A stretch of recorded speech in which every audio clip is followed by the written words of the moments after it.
journaling is a practice in self-care, mindfulness, and art. Your connection with your journal is a personal one and is as individual and as unique as your experiences and personality. The thing that everyone's journal has in common, though, is the artistic aspect. We all employ line, color, shape, texture, space, and form. These universal elements work together to tell a story. Through practice and repetition, we develop a style, a visual voice that articulates our values, passions, and the way we see the world. My name is Bree from 1134 Press, and this is the third episode in our series Finding Your Junk Journal Style, where I'd like to help you develop your personal style of creative journaling. In the first episode of this series, we talked about ephemera and how your choice in materials help shape your point of view as an artist. In the second episode, we explored ways that we can use ephemera in our journals through layering. We have materials, techniques, and stories at our disposal, which now brings us to the third lesson, which is to practice.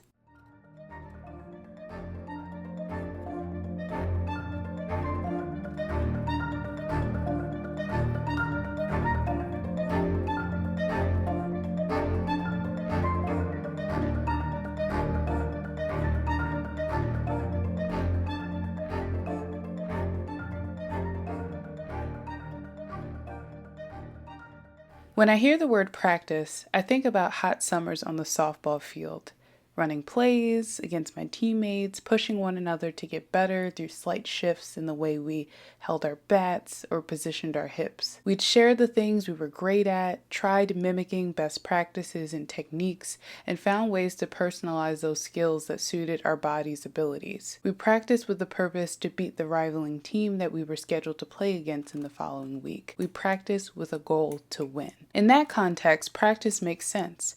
You run drills and condition with a clear goal in sight. But what does it mean to practice when it comes to journaling? As far as I know, there aren't any trophies to be won when you finish a journal entry. And often, the idea of practice is associated with competition because that's often how we judge improvement. Did you beat the other team? Did you outperform business from last year? Did you take your vitamins more consistently this month than the previous one? But practicing art in your journal is not about competition or winning.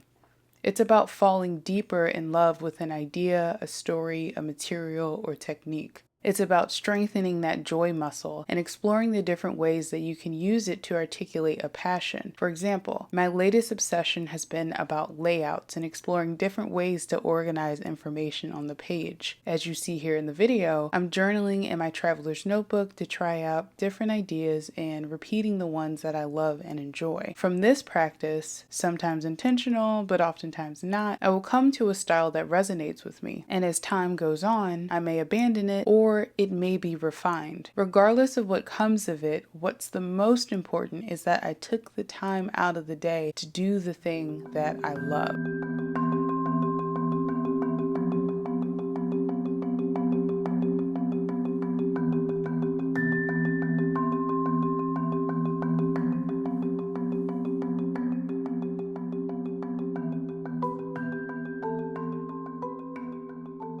I don't always approach my journal with a clear and specific goal in mind. I don't really encourage that for you either, but instead, it's helpful to think about what's exciting you in the moment. Is it the sticker pack that you just purchased, or is it an embossing technique that you want to try, or a fancy dip pen?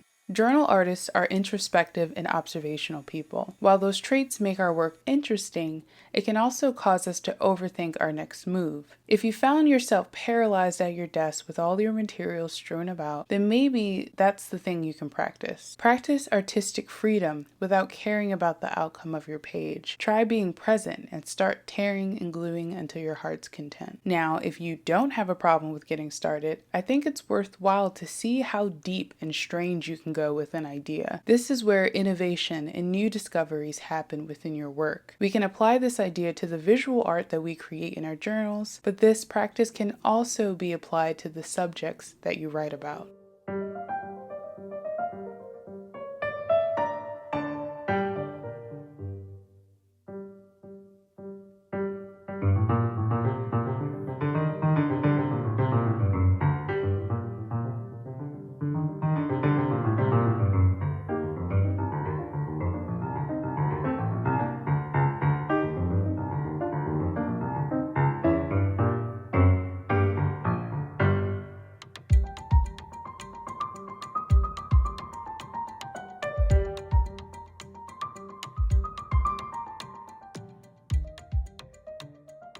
To answer the question, why practice, is also to answer the question, why would anyone want to develop a style?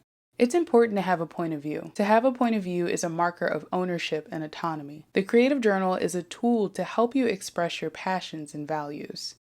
Since I've found creative journaling, I've seen that confidence trickle into other areas of my life. I communicate better with my loved ones. I take more personal time for reflection, which in turn makes me more empathetic and helpful to the people in my life. And on a more superficial note, I think I dress cooler and decorate my space in interesting ways because of the work that I do consistently in my journal to sharpen my point of view.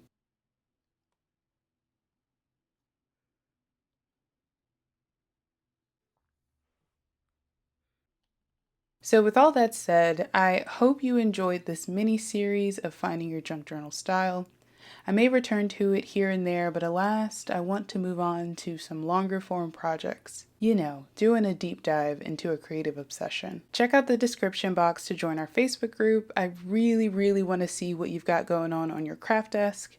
And check out the Buy Me a Coffee link for exclusive content, aka love letters from me. Your support from Buy Me a Coffee is helping me improve the quality of our videos. Y'all have helped me buy this fancy new camera, which I'm still trying to learn, but I hope you've noticed a difference in the quality. So thank you for watching, and I will see you in the next video.